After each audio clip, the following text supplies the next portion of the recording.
So her name is Jael, okay? She is the wife of the Kenite guy who lives here. The Kenite guy is absent, probably in his work. He's going around, you know, from his house, going to sharpen tools everywhere. So I say, water, water, water. And she says, I won't just give you water, I'll give you milk. I won't just give you water, I'll give you milk. Oh, thank you, thank you. Just let me sit down somewhere.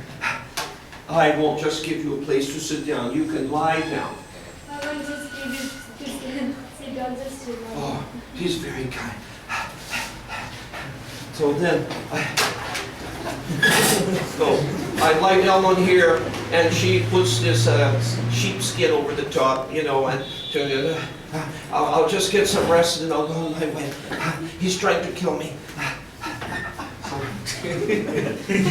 They are metal workers, right? Yeah. Of all the people who make good things out of metal, they do the best job. So you all know the story, what she does. You know the story? Oh my goodness, okay. This, so she takes a tent peg. These people live in tents. She has a tent peg, a steel spike that you drive in the ground to make the tent tight, okay? She gets a tent peg and the mallet, the hammer that you use to drive the tent spike into the ground. And she nails his head to the floor. Okay. Pretend you're doing it. Okay. No, my head here. Okay. So basically, thank you. She says, have a nice long rest. He's going to have a nice long rest. He's never going to wake up. And so she she uses the tent spike and the mallet and drives his head into the ground. Okay, that's what the tent spike is for. And then he comes, okay, and she's gone. Okay, she's gone. And he's saying, where's Sisera? Where's Sisera? Okay, and she's saying, here's Sisera. Here's Sisera. Here, and he's all dead. Okay, so then Barak won the great victory. And after they won the great victory, then Deborah sings this great song. Okay, we won't make Deborah wear the hat again. Okay, but Deborah gets out and she sings this great song of the victory. And the poem is in Judges chapter 5, and it is one of the oldest pieces of poetry in the Bible. They took it from some other book and they, copied it into the Bible about the great victory. And she talks about the people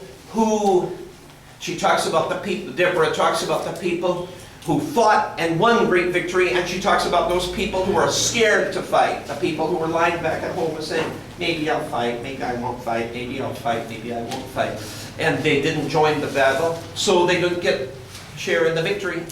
And so this is another example. In the book of Judges, you've got these three judges that I shared with you today. And that all of them illustrate this not to be like the people of Israel were in this time, when they were lukewarm, when they were not excited about God, when they were just going through the motions of daily life. We'll go and we'll harvest our field, and tomorrow morning we'll go and do something else, and we're just going through their actions and they're repeating their cycle of daily life, but not excited about God. And what is the result? All they did was go through the motions. Kind of like being on a stationary bicycle, exercise bicycle. The wheels don't go anywhere, okay? You're staying in one place, you're going but you're not traveling anywhere. And that's kind of like what their lives were like, because of they didn't have God working through them, because they weren't excited about God. So what's your life and my life like? Are we going to be like most of the Israelites were, excited about God, then not so excited about God, then going through rough times, then we start praying, oh God, please help me. Then God helps us, we get victory over a problem. Then, because we're not having a problem about our life, about the spiritual things, and not so excited, that was a big deal again. And so so God has to God has to withdraw His protection and let more problems come into our life. Otherwise we won't pray, otherwise we won't read the Word of God. And then the whole thing repeats again. And then when our life is over, because the book of Judges covers hundreds of years, when our life is over and all this time has gone by, are we still where we started? Is that what we want? No, I don't think so. We want progress. And we want spiritual progress, not just material progress, because material progress in the end doesn't really count very much. You know, you get born, you go to education, you go to your job, and you say, great, what are you doing? I'm in my education. Great. And when you graduate, what will you do then? Well, I guess I'll get a job. And oh, great. And then when you're in your job, what will you do then? Well, I hope I get promotion. Oh, that's wonderful. You get promoted. And then what happens after you get promoted? Well, eventually I hope I get another promotion or a raise. Okay? Yeah, that's great. And eventually, I guess eventually I'll retire. Okay? Oh, that's good. You'll enjoy your retirement. And then what happens after that? Well, I guess eventually I'll die. Okay? Yeah. And then what? Now you're talking about something that lasts. Okay? And that's the thing that really lasts, okay? And so we got to focus on this because this is the eternal thing. This is what really counts. And the Israelites weren't doing that. And as a result, they weren't making progress. So let's not do that. Instead, let's be like Othniel, like Ehud, like Deborah, who say, we're going to make progress with God in spiritual things, in something that really matters forever, okay?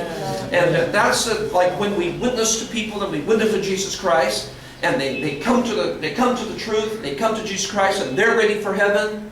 Now I've achieved something that's going to be there forever, eternally. I know it's a possibility they can backslide, but still you have achieved something that's moving toward an eternal goal, okay? And as you win more people, then that is something that has a result that lasts forever. And that's what you want out of your life, right? You want something that's going to be there forever. And so that's what these people did. Today, when we read about Ehud, Deborah, Othniel, we read about people who achieved something. And their names are in the Bible, their names are in the book of life, because they won these great victories and did something with a lasting result. And so let's follow that. Let's be totally dedicated to Jesus Christ. And poor Jiten is standing here still wearing all of this stuff. Okay, so we will make you free now. Maybe you think that this was actually wonderful. And